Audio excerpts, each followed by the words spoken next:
Hi, welcome back to the Counterfeit Emotions podcast. Thank you so much for joining us on another episode of In the Journey to Find Peace and Authenticity. This week, I am so excited because I have my dear friend, Todd Sylvester here, who I love so much and is doing so much good in the world. He is a podcaster as well, top 150 mental health podcasts in the world. He's done hundreds and hundreds of episodes. I was lucky enough to be on his podcast a while back, and we've done several events together. He's spoken at my pornography recovery program. I've spoken at his, at the Wasatch Recovery for drug addiction. And today's episode is going to be so fun because we're going to get right to the heart. And Todd's story is amazing. If you haven't already heard it, you probably have, but if you haven't, it is such an incredible story of recovery. And when I say recovery, I mean a return to health, a return to wellness, that now Todd has gone from being that guy to being someone that is doing so much good in the world. And Todd, thanks so much for joining us. Curtis, wow, what a great intro. Thanks for having me. This is truly an honor, and I feel the feeling's mutual. I love that I know you now, and you're talking about tears a minute ago. I'm already getting them. Just to be able to rub shoulders with people like you who are doing good in the world, and to be a part of that crowd. I mean, it blows my mind. And so thank you for the opportunity and the honor to be here with you and your listeners and followers, to be able to hopefully inspire them to realize that their greatness is in them. So thanks, Todd. Yeah, I love your heart. I love it so much. thank you. Thank you for showing people what it means to be authentic. Yeah. Like your level of vulnerability and your level of being willing just to go to the places that are true. Go to those places that don't need the mask, don't need the shield. Yeah. That is just 100% Todd. Yeah. Thank you. Yeah. And this too. It's like, I'm never more fully alive than when I'm authentic and vulnerable. And it's, I used to never be like that. And I used to be afraid of that and avoid that at all costs. And I still work on it, to be quite honest. But there's a lot of areas in my life, man, I'm not afraid to just show who I am and be who I am. And, I'm here because, I'm standing on shoulders of giants. Without these giants in my life, I never would have made it to be sitting here with you today. So, man, I just think of that, and it just opens my heart automatically. That's so awesome. David Hawkins, in his book, he's got several books, but one of them is Letting Go. Yeah. And he's created what he calls the emotional frequency scale, or the emotional frequency spectrum. Yeah. And we talked about this a little bit on your podcast. Yeah. But it's interesting because right at the top, he has something that research is now finding is different. Right at the top of his scale, he has enlightenment. Yeah. And which enlightenment is a very high frequency emotion. Yeah. But they've done research recently where they put people in a Faraday cage. And a Faraday cage is a cage that basically repels any type of electromagnetic signal or any frequency, so nothing can get in. Okay. And they measured people inside of a Faraday cage, and they measured emotions. And through that experiment, they found the highest frequency emotion was authenticity. Wow. Is when you are truly who you are inside.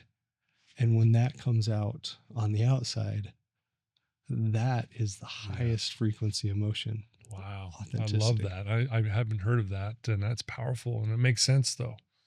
I know when I'm in line with who I really am, I mean, there's no better feeling. There's no drug on the planet that can give you that feeling. Yeah. That's beautiful. So thanks for sharing that. That's awesome. And you mentioned that you stand on the shoulders of giants. Yes. Who are some of those giants in your life? And maybe let's just get into your story of, like, how did you get to help so many people with your podcast, Yeah. with helping them overcome addictions, Mhm. with the amount of good you do, the speaking, everything else. Like, the Todd that's sitting here today is a very different Todd than the Yeah, Todd of yesterday. for sure. No, it's a great question, and the list is long. There's one giant pillar that's been in my life for over 40 years, and his name's Rich Saunders, and he has been my mentor and my giant for many, many years, and still is to this very day. And if it wasn't for him in the very beginning, when I was in the darkest moment of my life, getting ready to end my life, was addicted to alcohol, drugs, and more I guess intense than the drug addiction for me was I was fueling my belief system with these limiting and false beliefs about myself and about the world, and it was just a dark place. And Mm. if it wasn't for him, I would not be here. And he took me under his wing. He believed in me when I didn't even believe in myself. It was the one guy in the moment where he says, "I believe in you, Todd. I know you can do this. It'll be the hardest thing you'll ever do, but you can do this." And he was right. It was the hardest thing I've ever done, is changing my life in that moment. And it, meaning making that decision to change. And it was obviously a really long process, but I have had many giants along the way that have shown me how to do things, let me see a little further, so I can realize that, I do have, I say this to my clients all the time: addiction and adversity is the wake up call to your greatness. And Mm. at the time, Rich took me under his wing. If you would have told me that, I would have just laughed in your face. But he really showed me the greatness and helped me tap into, that we all have it within us. And he showed me the way. And Mm. I'm forever indebted to him.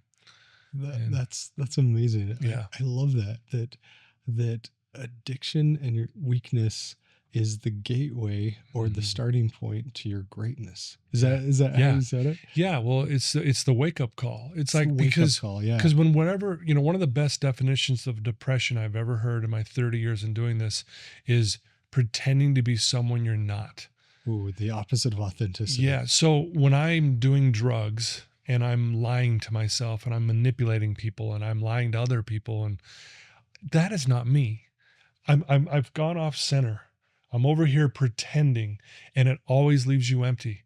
That's despair, that's depression, that's, this Mm. place where, this darkness, if you will. And so, when you get back in line with who you are, that's, the authenticity that we're talking about. That's where the magic is. Well, in order to get there, we have to stop pretending to be someone we're not. And it's such a beautiful way to say it, right? It's Mm. so simple too. Like, and so when we're doing this, it hurts. And that hurt, if you want to call it, it's kind of like a slap to the face, if you will, that's saying, "Hey, you're better than this." The reason why this hurts is because this is not you. Yeah. Don't do this anymore, Yes. kind of thing. So get back in line with who you really are. And sometimes, if not a lot of times, we need someone else in our lives to show us who we are. And that's what Rich did for me. He's like, "This is who you really are, Todd." I love that.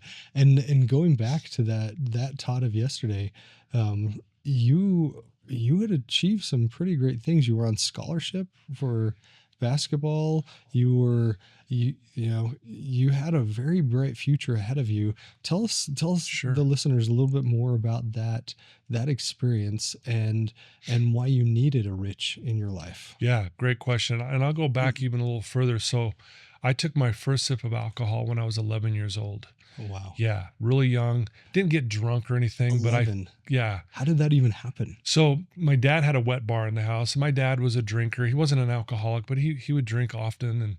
And so we had this wet bar in the house, and my parents would have parties at the house, and I just kind of grew up in that environment. So to me, it was just this normal thing. I didn't Mm. know anything other than that. And, both my parents worked, and, one day, me and my little brother, he was even younger than me, 3 years younger, Okay. 8 we years went behind the old. wet bar, and we would open up a little bottle and take a little rip off of it. And, and again, I knew it was wrong, but there was a part of me that's like, I kind of fell in love with the rush of it. So that Mm. kind of opened the door to kind of going down that road. And so when that happened, it was always on my mind, kind of thing. Well, when I was a young kid, basketball was my passion. I Mm. wanted to play college basketball. I wanted to play in the pros. And I was obsessed with it. I really was. It was on my mind 24/7. My dad had poured a basketball court on the side of our house. So that was what I did. I would practice every day and I loved it. I was one of those kids that would literally on his own go out there and practice for 2 or 3 hours Every day. every day. Wow. Like if it was snowing, I would shovel the snow off and I would practice. I was obsessed with it and I just wanted to be this basketball player. And so that's where I was headed. Well, jump ahead a few years. When I was 13, I tried marijuana for the first time and fell in love with that. So that was when things really started to change. Even though basketball was my passion, I was now, drinking on the weekends and smoking pot every day at 13. 13. Yeah. Hmm. And again, everything seemed fine. I didn't think anything of it. I mean, I knew deep down probably that it was wrong, but I grew up around that environment. All my friends were now joining me in this. It was just one of those things that's what I did. Didn't think anything of it. So playing basketball, had a really good run in high school. We took state 2 out of 3 years. The year we didn't win state, we took second. And this was up north? Yeah, this is up at Brighton High School. Brighton High School. Yeah. And right. Junior year is when, man, I felt like everything clicked for me in basketball. I mean, I led the team in every category of the JV team. I was the guy, the go-to guy. Played a lot of varsity, obviously, and then my senior year, we took state. My senior year, I was team captain along with Rich Saunders, my mentor, Okay. and another guy named Eddie McDaniels. 2 amazing guys in my life to this day, and. But I got voted one of the captains, and it was just like, what? I'm with these 2 guys, and these guys were amazing athletes. And I thought, wow, maybe I do can hang with these guys. Maybe I can play basketball in college. And anyway, long story short, ended up getting a college scholarship after my senior year. But things were a mess at this point in my life. I was drinking like almost every day at this point, smoking pot. And then it opened up the door to every other drug on the planet. I'm snorting cocaine and I'm doing mushrooms and drinking Robitussin cough syrup.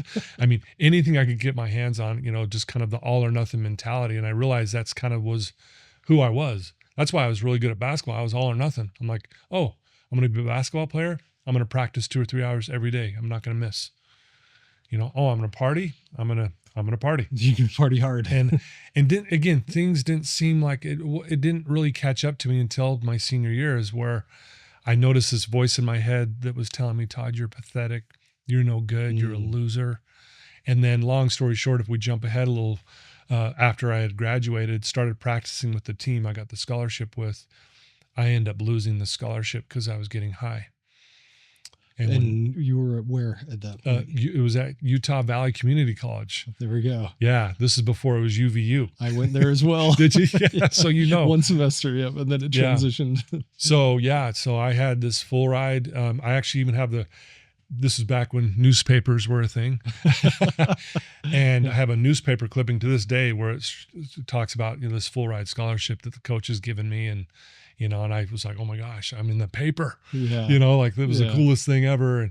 But that unfortunately was really the door or the beginning, not the beginning, but kind of like the beginning of, I'm going to get to a place where I'm going to end my life. And you would have never thought of it at the time. On paper, kids were like, oh my God, Todd's got it all. He's popular. He's good at basketball and da-da-da-da-da. And little did they know, man, inside eternally, even my own closest friends didn't realize the internal battle I was going through.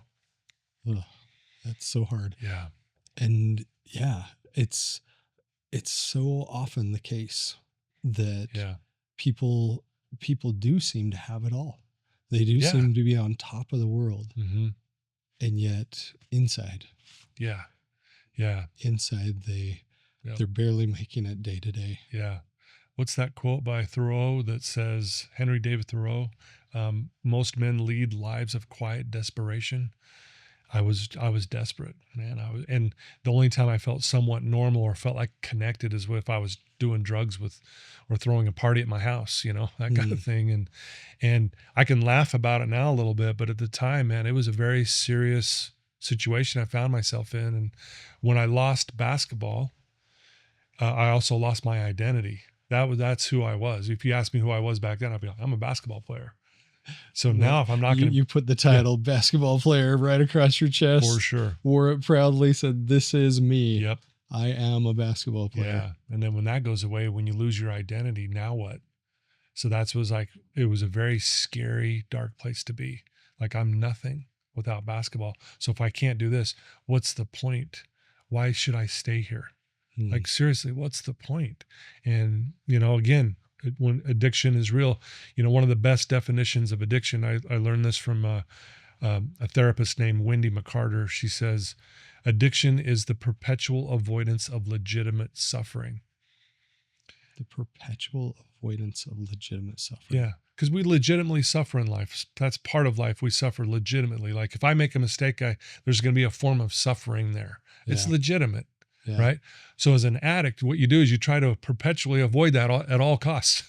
Yeah. You don't want to feel that suffering. So what do? You get high, and so when I lost the scholarship, it was immense suffering. So what did I do? I tried to avoid it. The lie is you never avoid it. You think you're avoiding it, but that's what you're trying to do is I'm going to numb this away from my thoughts. And the best way at the time for me was to drink or smoke or pop a pill, And with that, like, you were in a dark place. You were in a very dark place. Yeah. How did you break out of that? So that's a great question. That's a long answer, and I hope that's okay with the long answer. But I got to a place where I had tried out at other colleges and universities around the state of Utah, and then even outside the state, got cut from every single one of them. And again, it kept reinforcing, dude, you're a loser. You're never going to play basketball ever again. And so adding that to your identity. Yes. I'm a basketball player, but I'm also a loser. Yep. Yeah. And then you now take away basketball player, like that's now gone. And all that's left is loser. Just you're a loser. You're stupid. You're pathetic. No girl's ever going to want to be with you. You'll never marry. The list went on, and the list was a mile long. And I'll never forget, it was a Thursday night. I'm drinking heavily. And that voice in my head, it's like, you are the biggest loser. You are an idiot. You'll never make it. Who practices 2 or 3 hours every day to just blow it like you did? You are pathetic. And that voice was so loud.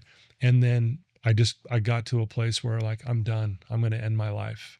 So I had planned it out. I knew exactly how I was going to do it. And on the weekends, I would go home from I was, again, attempting to finish up, try to go to school, but I was dropping out of all the classes down at Utah Valley Community College. I was going to drive home up where my parents lived in Cottonwood Heights, and I was going to end my life. And so that's what I was going to do. And that was going to be on Friday. So Friday gets up, and I'm on my way to go do it. And I am determined to do it. And as I'm driving down University Avenue, as those who don't know, University Avenue is right out next to the freeway entrance is Utah Valley Community College at the time. Well, me and my friends would always sit in the lunchroom every day and just, hang out. We would hang out at the same table. We'd gossip, check out girls, do the things you do as kids, right? And for whatever reason, instead of hopping on the freeway to go end my life, I thought, I'm going to go to the lunchroom and almost like a last goodbye to my friends, because it was about the time that my friends would probably be sitting there. So I walk in, and sure enough, everyone's sitting at that table. I sit down, and it's a big round table, and everyone's just in their own conversations, and I'm just sitting there in my head thinking about what I'm about to go do. I'm not talking. I don't want to talk to anyone. I'm just listening. I said hello and, a couple hellos here and there, but everyone's just kind of doing their thing. Well, there was these 2 LDS girls that would come sit at our table every day.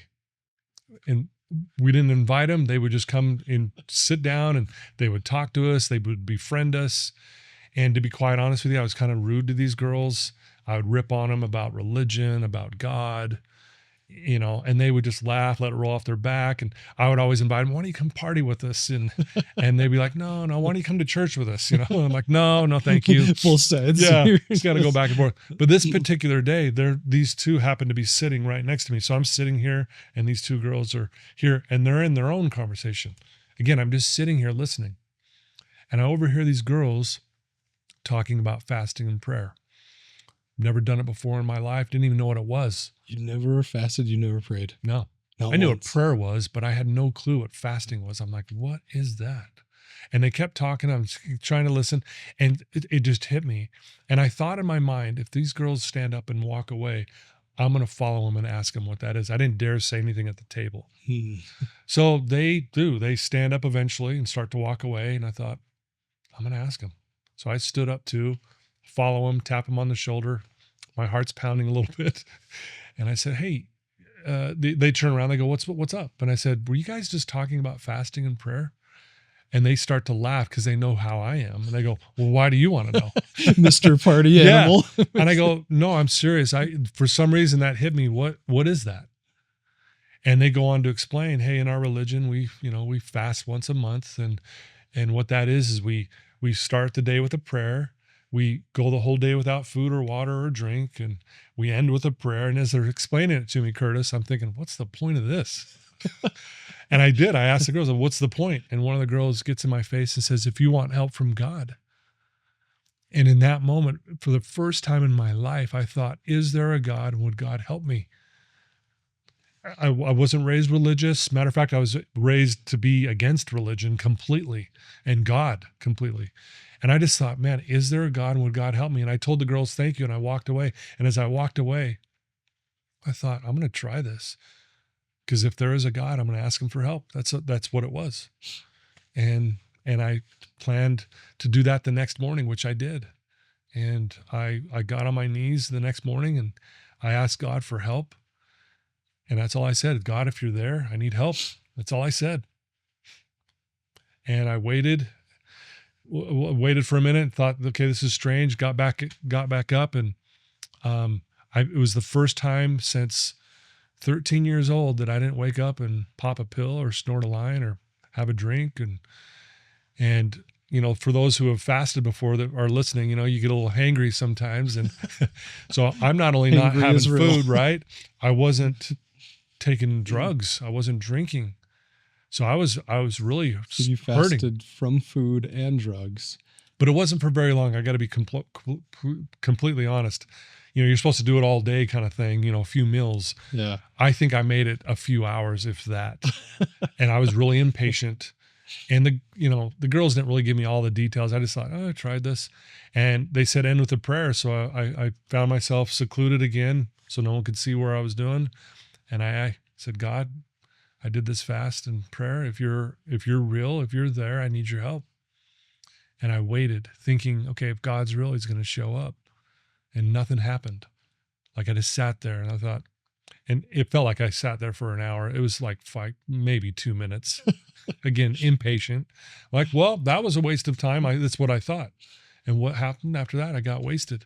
And I still had thoughts of ending my life, but I didn't go end my life, which was an interesting thing. I thought, there was something, I don't know how to explain it, but I'm drinking, I'm depressed, I'm sad, and I'm still having thoughts of ending my life. That voice in my head still saying, you're pathetic. And it was about a month, maybe a month and a half later, I can't remember the exact timeline, I get a phone call from Rich Saunders. The out of the blue. Co-captain on the basketball team. Yep. Out of the blue. Hadn't talked to him since high school. He had since gone on a mission. He was playing basketball at UC Davis. He was now married, had a kid on the way, I think, or maybe even had a kid at this point. And he calls me out of the blue. We haven't talked for years. And says, hey, Todd, where are you at? And I said, hey, I'm down here in Orem. And he goes, so am I. He goes, I'd love to talk to you. Would you mind coming over to my place? And I said, sure.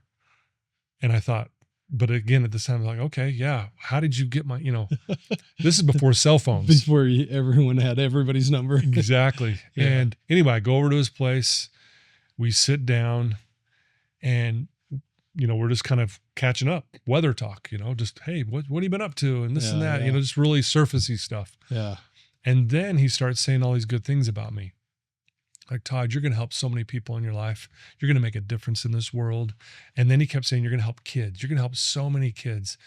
And you know how when someone says something nice about you and you don't believe it, You're not quite sure. you're uncomfortable. You're just like, I was like, and I said, I finally stopped and I said, I don't know why you're saying all these nice things about me, but you have no idea. My life's a mess. I'm a mess right now. So I'd appreciate it if you stop. You asked him to stop. I said, please stop saying that. Stop telling me all the things that you believe in me. Because it was going against what my internal belief system was telling me. And he goes, well, Todd, he goes, I didn't go to work today because, I knew I had to share a message with you today. Wow. And I was like, okay, what's going on? And he's like, and now I can tell he's a little nervous. And we're sitting there, it's kind of awkward silence. And, and then finally he takes this deep breath and just said, hey, the Lord came to me last night and says, we need you on our side today. And it was just one of those moments like, what did you just say? Like, it was like vertigo. Like I didn't know what was up, what was down. Your whole world just started to spin. In my mind, yeah. And then it went back, it rewinded back to that moment that I was on my knees asking God for help. And so I tell Rich, I go, I fasted about a month ago for help. And he gets in my face and goes, this is your help. Oh, wow. And I was just like, what? And it was just like, yeah. And I felt this love, Curtis, on a level that I can't even describe to this day with words. Like it just ran through me like a lightning bolt, if you will. And as good as it felt, it actually kind of scared me. I'm like, what is this feeling? And anyway, so that kind of opened the door to the path of overcoming addiction and changing my life. And there were some other amazing moments after that I needed to get me through the next couple of years of fighting this. And, but that, Rich was the catalyst that, God, my higher power, used to break the cycle of, limiting beliefs and this addiction I was facing. So there was the wake up call.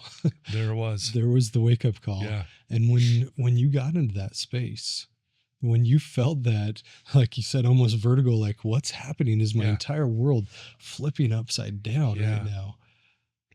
You still were involved with those same behaviors. Oh yeah.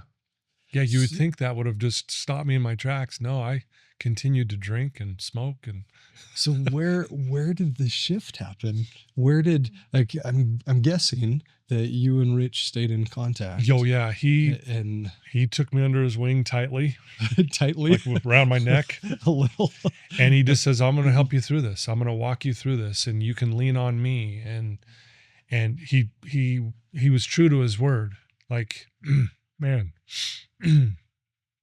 again, he told me he believed in me when I didn't believe in myself. And when he would say kind things, I would just be like, would you knock it off? That makes me so uncomfortable because I didn't believe any of it. So it was a long process. And yes, he took me under his wing and he started mentoring me, honestly, teaching me and helping me and guiding me. And he would always tell me, Todd, this is going to be the hardest thing you'll ever have done in your life. And I'm like, quit saying that. Stop it. Stop it. And he was right. It was the hardest thing I've ever done. And I wouldn't have been able to have done it without his guidance and his direction. But where things really finally came together. So I'm still drinking. I'm still partying. But I'm depressed. I am just like, I don't know how I'm ever going to get past this. And so I'm working as a bartender at the time, which is not a good idea when you're trying to quit drinking. But that was my environment. The one place. The one place. Yeah. It was. That's hilarious. Yeah. It's it's funny at this point. And so I'm working as a bartender. I'm about 8.5 months into this process of change after this fast and prayer. So this has been a while and I'm still wrestling. 8 months into the process. And I finally make it a few days clean. Like we're talking 2-3 days? 2-3 days. I make it 2-3 days clean. And this is before there was a treatment center on every street corner, and I didn't understand withdrawal. I didn't understand the dangers of coming off alcohol. I'm just like winging this cold turkey, Okay. just going through it, and I make it 2 or 3 days, which kind of gave me a little bit of hope. Like, okay, maybe I can actually do this. Like, is this real? Is this real? It possible? Yeah. Yeah. And as a bartender, I would get tips from the waiters and waitresses because I'd make their drinks for their customers. And then anyone that would sit at the bar, I would get tips from them.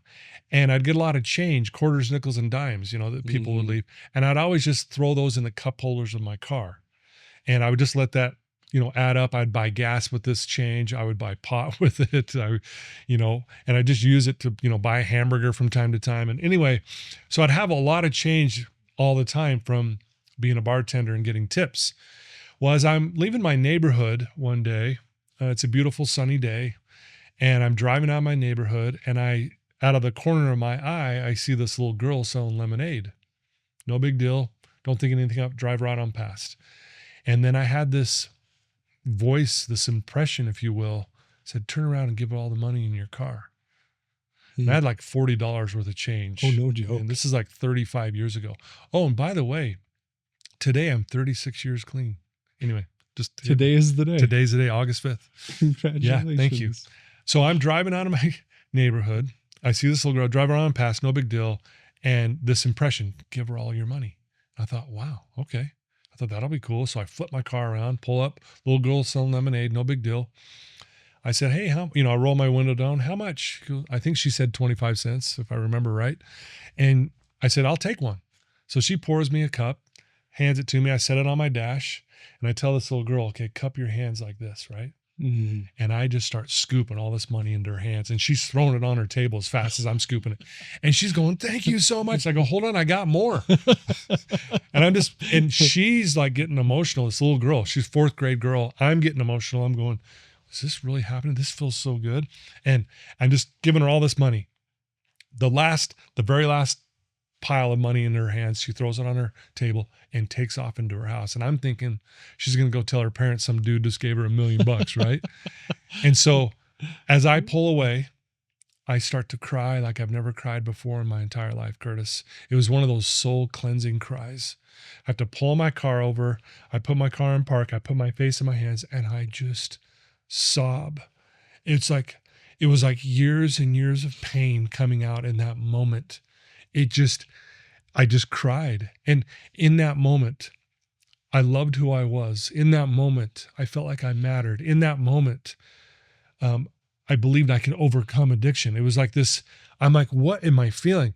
And this all or nothing mentality kicked in. And I thought, if that little girl's there next Saturday, I'm giving her all my money. Ironically, that I'm earning as a bartender. And, this lit my soul on fire. And one of my favorite quotes by Ferdinand Foch, he says, the most powerful weapon on earth is the human soul on fire. Mm. My soul is on fire. And I thought, I want to feel this again. So if she's there next Saturday, I'm going to give her all my money. So on purpose, the next Saturday, I drive by, seeing if and there she is, a little lemonade stand. I'm like, and I pull up, she recognizes me. She's like, yes, and I give her all my money again, 20s and 30s. And then I do this the next Saturday, and then the next Saturday. And every time I pull away, I just start crying. I literally just start crying. It was cleansing my soul. I did this every Saturday for 2.5 months. Oh, wow. And gave her all my money. And it was the same process every week. Here's the cup of lemonade. Here's the massive amounts of the gold mine of coins. And then the tears afterwards. Every time. And I think that's so critical to analyze that, is that sacred sorrow cleanses. I love that. I've never heard it said like that. Sacred sorrow. Sacred sorrow cleanses our soul. And the pain that we have inside is able to drip out our eyes and be heard in the sobs, that pain is escaping from inside. Yeah. Wow. Beautifully said. It's exactly what it was. And I remember saying to myself, there is no drug on the planet that can give me this. There's nothing. Like, and I kept going, I want more of this. I want this drug, not the Yes, fake ones. exactly. I don't want the synthetic stuff. I I want this authentic stuff, want right? the This lemonade real, stand drug. yeah, for sure. And that opened up the door to where, long story short, I decided to go to church for the first time in my life. After the This two is and a half after the months. 2.5 months. So it's almost been a year since the fast and prayer. Okay. Okay. And I decide, you know what? I'm going to go to church for the first time in my life. I thought, you know, what the heck?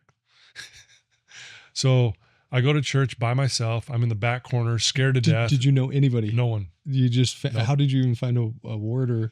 I just knew. So I also had this Bishop Taylor, who was also helping me, that Rich had lined me up with. So Okay. he was also another giant in my life who I was meeting with. So I knew of the ward, but he was having me do certain things, had nothing to do with going to church, because I would have said no. And I think he knew that. So on my own, I decided to go. I'm going to go, let's see what it's all about. Okay. You know, let's see what this God thing is. Because I had some moments like, man, something's happening here. So I go, and as I'm sitting there, I look across the congregation, and over on the other side of the chapel there's that little lemonade girl with her mom. Oh, no way. Yeah. Todd, you went to the same ward Yes. of the lemonade Had stand no idea. girl. No clue. And I'm like, way. and she sees me, and she's like, stands up, and she's literally like, Mom, there's the guy. And I'm like waving, the mom's waving at me, and I'm waving at her. And she has her mirror, and she's looking at me in her mirror. So, and I'm over there, my heart's kind of pounding. And it was just one of these moments where you're just going, this is crazy. How surreal. This is crazy. She ends up being there. She's there. The lemonade stand So girl. the service is over. They come walking over towards me, and I thought, what the heck? My heart's pounding. They're walking toward, I know they're coming to talk to me. So I stand up, and the mom's crying, Curtis, and she hugs me. She's in my ear, and she says, thank you for what you've done for my daughter. I said, oh no, you have no idea. This was for me, not her. She goes, no, you don't understand. She was saving for a trampoline. You put her over the top. She got her trampoline. She just thinks you're the greatest person in the world. And I'm like, I go, again, no, this is more for me, but thank you. But it's, you know, and then she goes, we have a favor to ask you. And I'm like, what's that? She goes, on Wednesday, there's a daddy-daughter date. Would you take her as to this daddy-daughter date? Would you take Lindy? And I'm like, what about her dad? And she goes, we were divorced when she was younger. He's not a part of her life. Would you be willing? And would you be willing, right? And little does she know, she's asking this drug addict, alcoholic, to the stranger. She just thinks I'm some nice guy that gives money at a lemonade stand. And I say yes. I'm like, I don't know what to say, because, you know, Lindy's looking at me smiling, and I'm like, sure. And I walk away, and I'm going, why did I say yes to this? I'm like, I don't want to do this. I really didn't. But I couldn't say no to him. Was it the fear? Was it the Fear. the responsibility? Was it All of it? Fear, responsibility. They don't know who I am. If they really knew who I was, the imposter they syndrome? would. Oh yeah, they'd be like, the mom. What's funny is she found out many years later, like only about 4 or 5 years ago, she found out the whole story. The mom. Oh wow! And she was like, I let my daughter go with you. One of those things. Anyway, so Wednesday comes, I pick her up. We go up to this picnic site up Big Cottonwood Canyon. Okay. All the dads are there with their daughters. I walk into this place. We're late. I don't know her. I don't know anyone there. I'm going, why did I say yes to this? I'm like, I don't want to be here. But I'm putting on a smiley face for this Lindy, 4th grade girl. And they start playing games. You know, how well do you know your dad? How well do you know your daughter? Oh. And I look at her, I go, sorry, we can't do this. She goes, let's just guess. Curtis, had I not been there, I wouldn't have believed it myself. We almost get every answer correct. How? I don't know. Favorite color, favorite food, favorite movie, favorite this. We're high-fiving each other. Everyone thinks we're cheating. I go, I promise. And then it hits me. It's this surreal moment, Curtis. I'm like, here I am with this pure innocent girl, and I'm used to waking up hungover with puke all over me, doing some of the worst things the night before, feeling guilt and shame on a level I can't even explain. And again, I'm here with this pure innocent girl, and we're having hot dogs and Kool-Aid. And again, I'm going, where am I? I'm in the twilight zone, is what it felt like. So foreign. So foreign. Well, they gather everyone in, and this is where my life changed forever. They gather everyone in to say a blessing on the hot dogs and Kool-Aid. And I thought, that's weird. You're blessing hot dogs? like who does that? Who blesses hot dogs, right? One of the worst foods in the The universe. worst food, yeah, but let's bless it. Okay, I'm like, okay, that's weird. Well, I've never done that before. And you got to remember, I'm an infant in all this. So they gather in and everyone folds their arms. So I'm like, oh, okay, I guess I fold my arms. I might sound silly, but I really didn't know. Okay, everyone's folding their arms and then everyone's bowing their head. And I got my eyes open. I'm looking at everyone and everyone's got their eyes closed. And I'm going, what is going on? So I close my eyes. This guy says a simple little prayer on the hot dogs and Kool-Aid. No big deal. But during that prayer, I hear the voice of the Lord in my mind, as clear as I'm talking to you right now, Curtis, that says, Todd, you're in the right place doing the right thing. You made an impact on this girl's life that she'll never forget, and I love you. And I felt this love again on a level, Curtis, that I can't even express in words. And I lose it in this prayer. I mean, I just start sobbing in the middle of this blessing of the hot dogs. And, the prayer gets over, they're, hey, relax, Todd, it's just hot dogs, and I'm over there just You're like, I love hot dogs. I love hot dogs, and Lindy's like, are you okay? And I'm like, yes, I'm okay. These are happy tears. That's what'd you call it? Sacred sorrow. Sacred sorrow. Wow. I've never heard it said like that. Wow. It's so true. And I looked at her and said, yeah, these are happy tears. And it was in that moment, Curtis, where I said, I will never put poison in my body ever again. And I'm going to do my best to be honest, to have integrity, to be accountable, and to help people. That is going to be my mission for the rest of my life. And I'm telling you, that's when I never looked back. That was 36 years ago today. Today was when the hot dog prayer happened. 36 years ago. Today, 36 years clean and sober. Wow. It's crazy. And obviously it wasn't easy. And, life is obviously full of challenges and setbacks. But yeah, just grateful again of giants like Rich Saunders and Bishop Taylor, and the list goes on. I've got a lot of friends who also helped me. And sounds like a little giant was important there too, named Lindy. Oh, for sure. We still stay in touch to this very day. We just texted last week even, and her birthday was just a little while ago. I wished her a happy birthday, and she wishes me happy birthday. She wishes me happy Father's Day, every Father's Day. And thanks for being an influence in my life as a dad.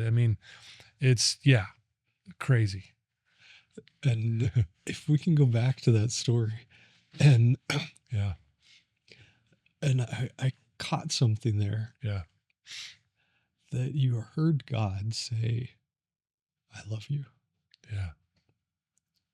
Yep. It was amazing. Had you ever felt that before? Only thing close to it was when I had that answer from Rich through the fasting and prayer. But other than that, never. Like I was living so against who I was, I wasn't feeling those kind of things at all. Wasn't even close. And it was so powerful that's why I was like, I'm done. I'm done avoiding legitimate suffering. I'm done. I'll go through it. I'll go through whatever it is. So talk to me about that, because in both of our programs, with the drug addiction, with the pornography, the recovery, I think that is one of the key elements is what you said, is avoiding legitimate suffering. Yes. Is understanding the relationship between pain and joy, but also understanding pain and its counterfeit misery. Yeah. Understanding that misery is not pain, and that pain is not just okay. Pain is important. Yeah. And how we overcome that, because if I can share a story myself. Please. When I was dating my Patty, I went for a run out in Tooele, and I was running down this path, and it merged around these bushes to another path. And this guy happened to be running same pace as me. We both came onto the trail and we're running at the same direction. I'm like, oh, hey. And we just are kind of all of a sudden running together. And we started talking, and he shared that he was 5 years sober. Wow. And I said, oh, that's so wonderful. And I started congratulating him, and he goes, what are you talking about? And I said, I kind of was like, I was like, great job. And he goes, what are you talking about? Being sober is miserable. Mm. And I kind of, my eyes got wide, and I'm like, wait, you're 5 years sober. And he had told me a story of how he was alcoholic and drinking daily, heavily every day. And he said something that changed my perspective so deeply. He said, because I'm sober, I can no longer drown the demons. Mm. And every day I would tip back the beer to drown the demons. Yeah. And now they scream in my head all day long. Oh, wow. Yeah, that is miserable. And it's miserable Mm-hmm. to have sobriety without recovery. Right. Having that counterfeit of sobriety without recovery. Yeah. And for him, he was just holding on. He was just in this battle with all the demons in his head. And he used to be able to drown them and sink them back down into the depths of his soul. Right. And now he can't, and they're climbing out. Yeah. And it's that wake-up call to your greatness. Well, and if I can add to that, that's why one of the things, you'd be surprised. I'll ask people sitting on my couch who have been in recovery for years, sometimes decades, and I'll ask them, what's the definition of sober? And they can't answer it. They'll be like, well, I'm not quite sure. I'm like, here you are saying the word all the time. You don't even know what it means. Sober. And it's the periods in between using. Yes. So if I say I'm sober, I'm saying I'm in the period before I relapse. That's the white knuckling, hold on for dear life, and not addressing, quote unquote, the demons, if you will. Yeah. Right. Whereas if I'm clean, I like to use the word clean. Yeah. I mean, I'm back to the authentic me again. Because I was born clean. I'm clean. Yes. Right. Yeah. And clean is I'm done. Clean is I'm not just in recovery. I'm recovered. It's over. It's done. I'm back to who I really was meant to be and always have been, actually, right? So helping people connect those dots is really powerful because, as you well know, words are powerful, right? Yeah. They can hold you back, they can destroy you, or they can set you free. They're so powerful. They're so powerful. And I love in your book, I am recovered. Yeah. And you taught me this, is that inside the word recovered is the word over. Over, yeah.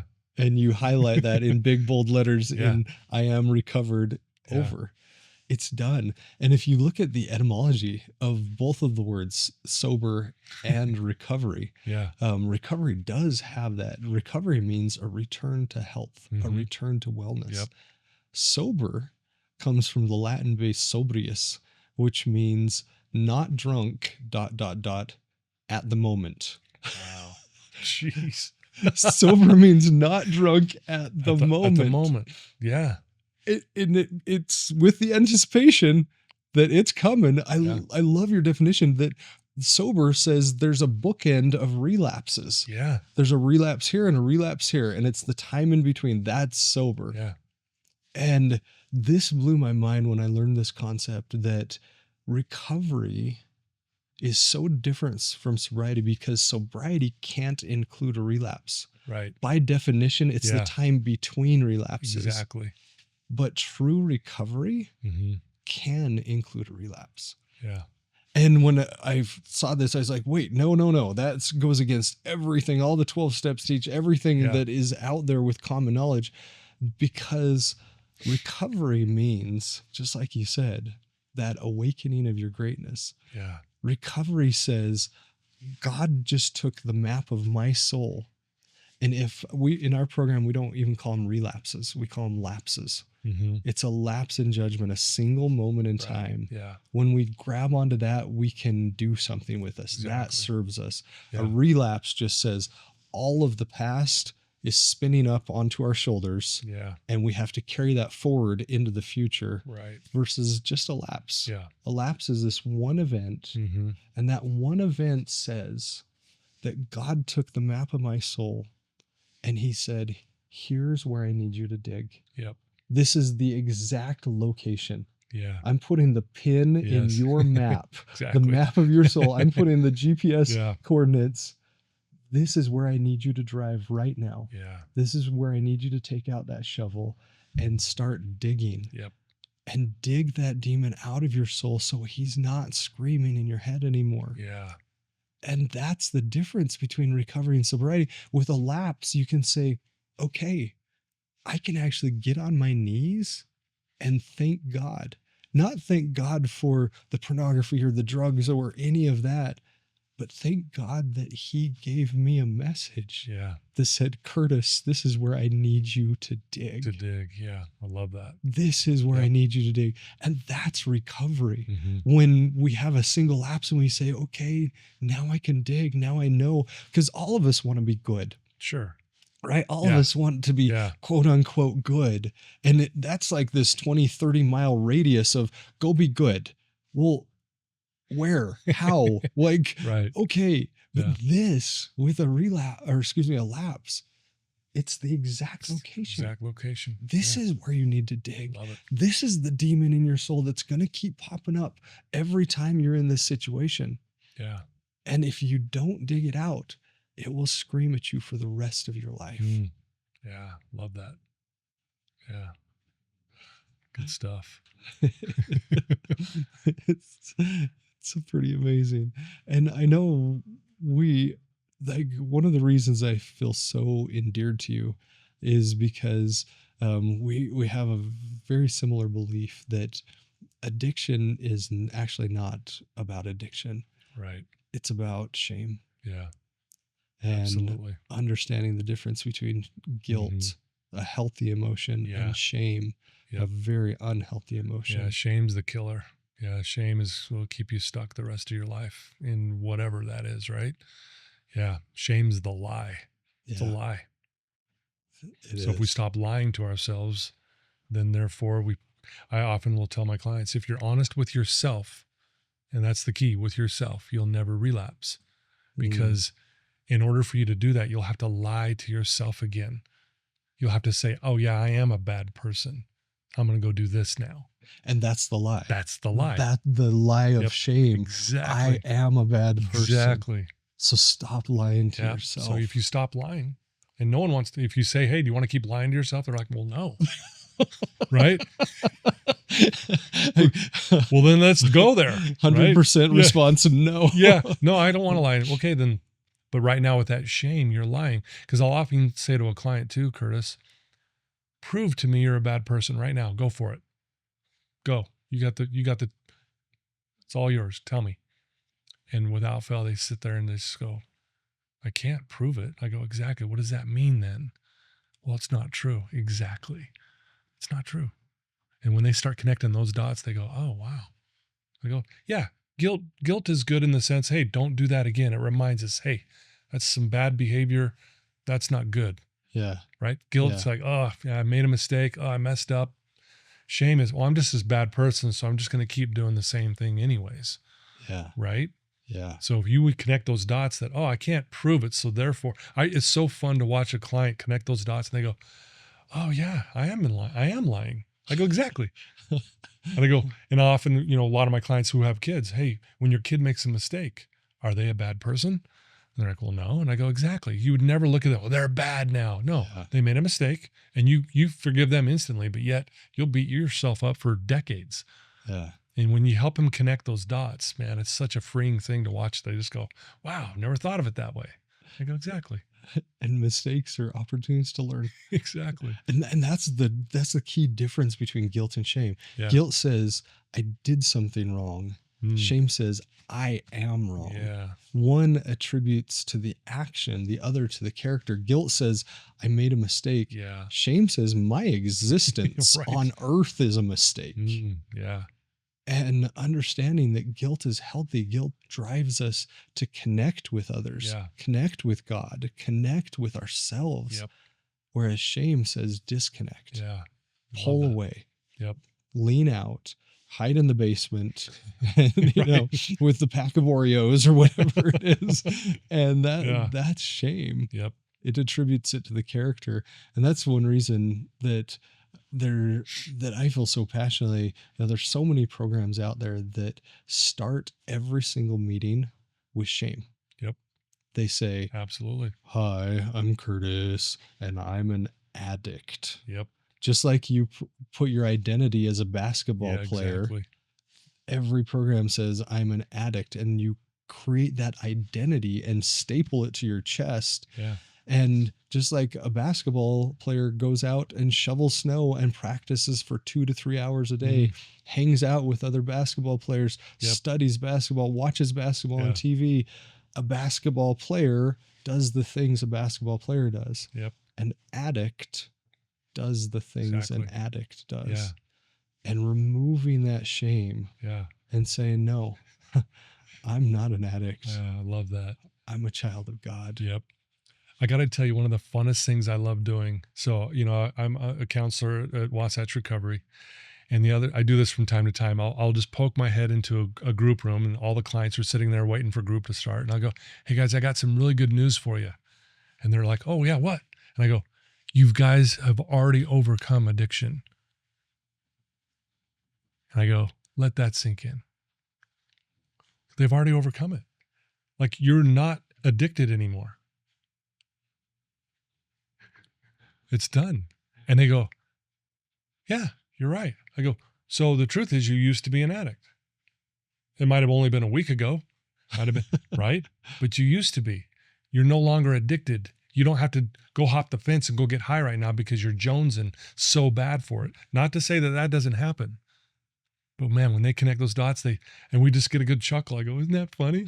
You've overcome it, man. But you've never connected those dots before." And they're like, "No, I never have."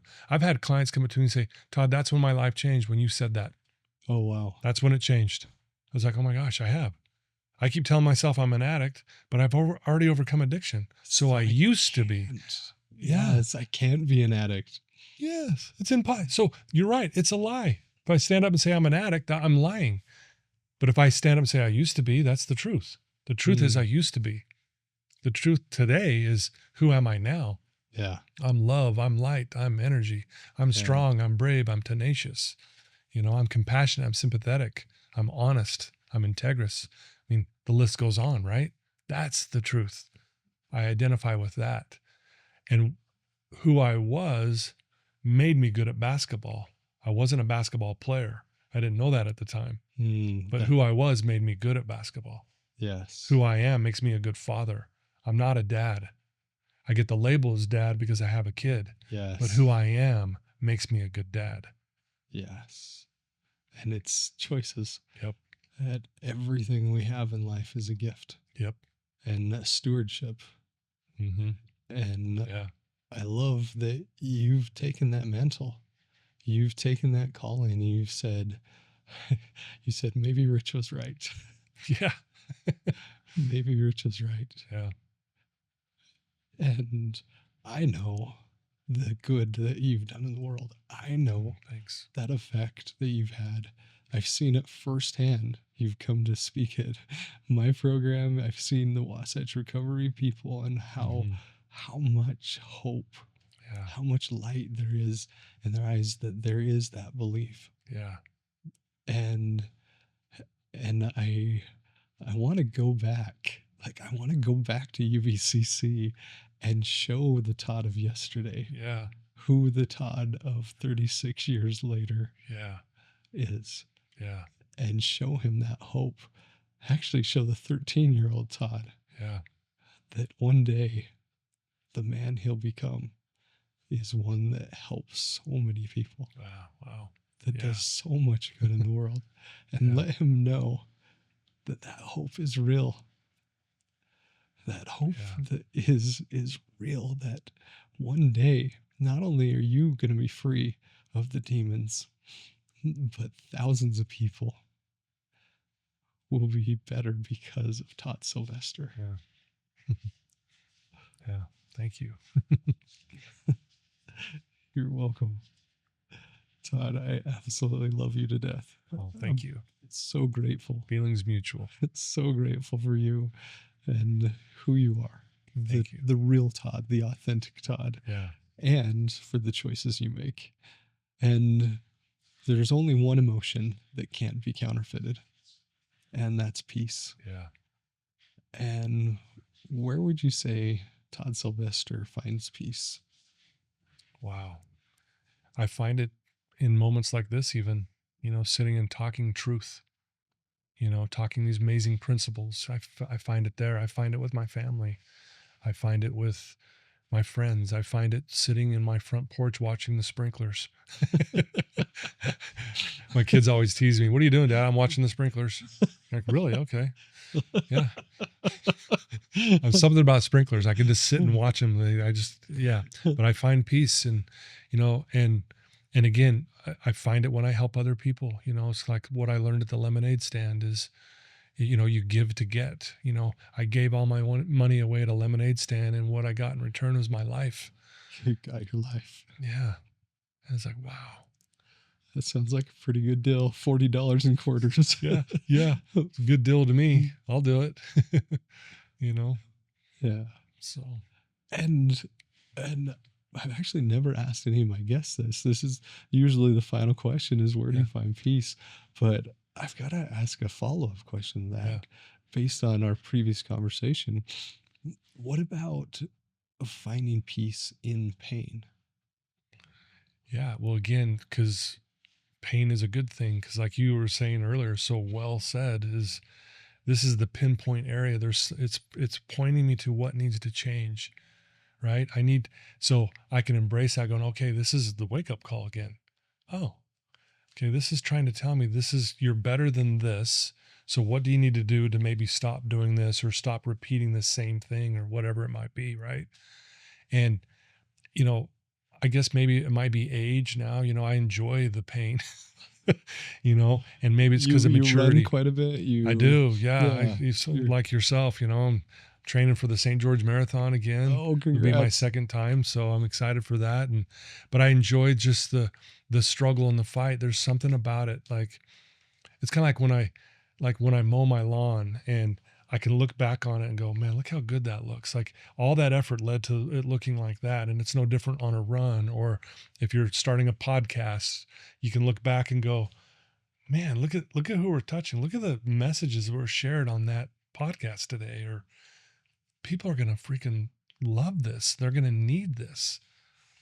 But it's a lot of work putting this all together, all this equipment and all this planning and scheduling, and it's a lot of work. And sometimes that can be a little painful, but the results are always like, oh, I'm doing this because I know there's a good result coming. If that makes sense. Yeah. I recently have been reading some research by Paul Wong, he termed the phrase positive psychology 2.0. And the idea with that was that there's a scale, the well-being scale. Yeah. And he used that scale to look at what the true well-being of people were.